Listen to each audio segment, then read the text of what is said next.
Drum granulator is a kind of forming machine which can make the material into ball shape developed by three-hand machinery.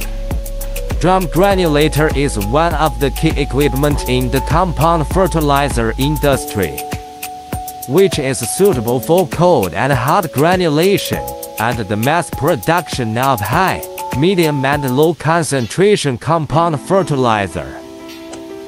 Now, there are 5 types of drum granulator models developed by our company, with an inner diameter from 1.2 meters to 2.2 meters, and an hourly output from 1 ton to 18 tons.